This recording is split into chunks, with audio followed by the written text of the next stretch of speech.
Since I've been young, you could find me in my room for hours on end doing something creative. And when I was younger, I can't really remember ever struggling with negative thoughts. So the silence in these moments, or for these really long moments oftentimes, was mostly extremely relaxing because I would just be in my imagination, thinking about what I wanted to create next, what that thing should look like, how I could perfect it, or even things like what I wanted my future to be like. But I never thought twice about it. It just kind of came natural. Only when I was older, I realized the importance of imagination. Albert Einstein said, "Logic will take you from A to B, but imagination will take you anywhere." So in this video, I would like to talk about the power of imagination. Pretty much everything we as humans see or express comes from imagination. There are some tests that show that a few animals also have the skill to imagine something without it actually already being there, but we are the only animals on this planet that imagine in the way that we do. That's why we have music or art, these different cultures, and also our advanced technology.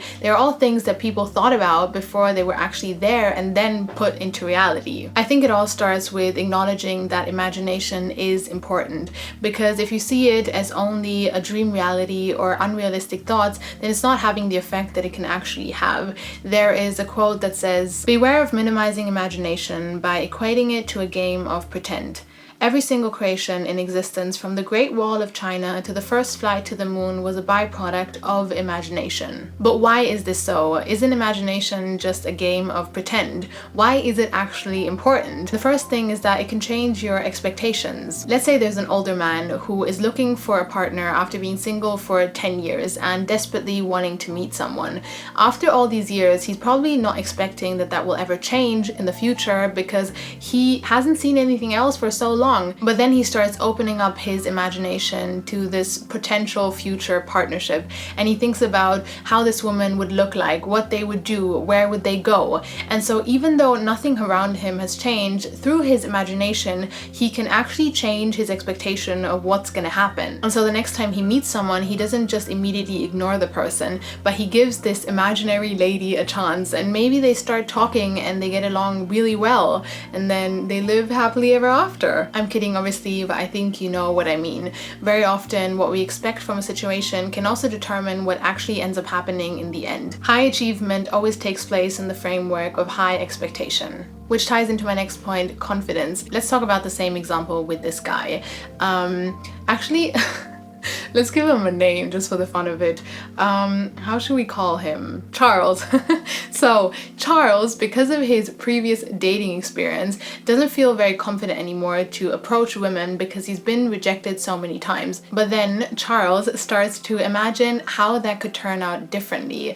How would the woman react? How would he talk? With what kind of confidence would he talk? The next time he approaches a woman, he goes into the situation with a completely different confidence, no longer based on his past experiences, but on his imagination. And most people love confidence, so most likely he's not going to be rejected that time. The next point is that it can allow more and also new ideas. We oftentimes get stuck with a negative reality that we are seeing, which then blocks any ideas or solutions that we could maybe have, which could make the situation in front of us better or more towards something that we like. But if we start to imagine what we desire and allow ourselves to go there in our minds, it can allow ideas to come that weren't able to come before, and those ideas can literally change everything. The next thing is that it can change negative belief systems. Let's say you grow up in a family where you are told that you can't make money doing something creative. You have to become a doctor, a lawyer, or option 3 is a failure, as they say. But you want to become a full-time dancer. To be able to move towards that, you would have to break that negative belief system first. That is an extremely difficult thing to do if you are still surrounded by people who don't believe in you and you also haven't achieved yet what you want. But through your imagination and imagining how you could be that person, that dancer that you know you can be, you could actually slowly start to break that negative belief system that was kind of put in you without having become that person just yet, which would then allow you to be that person. So these are the 4 reasons why I think imagination is so important and why it can change so much. But like with anything else, I think there are a few things to keep in mind to make sure that your imagination is working in a positive way and not a negative way. The first thing is to stay in my range of what I think is possible and also what feels good in that moment, just because sometimes it's not smart to go out of that too much. If I have been wanting to earn a medal or prize since 20 years and I'm just not able to, and I want to imagine how it would be if I would receive that prize, that might not feel so good because I would just have 10,000 thoughts why that's not going to happen, why it never has happened, and regret about the past, and that's maybe not going to feel so nice. So I always try to play with ideas where I feel they are possible for me to achieve without crossing that boundary too much, keeping in mind that what I'm imagining is probably way less than what I could achieve, but still respecting my own boundaries, also knowing that those boundaries are going to get less and less over time the more confident you become within yourself. Imagination can very easily go into doubt or worry or regret, and then it's best to just stop in that moment. The second thing is not only to imagine because I want something, and then also not to become too attached to the fact that that has to happen.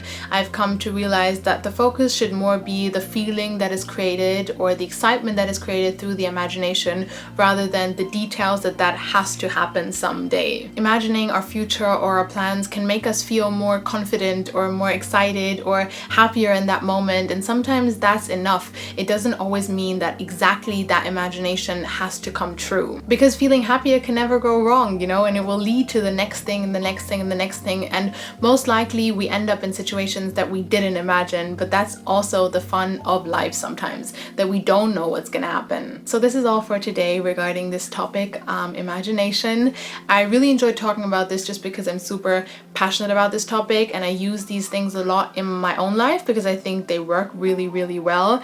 So I'm definitely gonna do some more videos in the future on imagination, but this is it for today. Yeah, I really hope that you enjoyed this video. If you did, make sure to give it a thumbs up, subscribe, check out some other videos of mine, the usual stuff, and yeah, I hope that you enjoyed. Thank you very much for watching.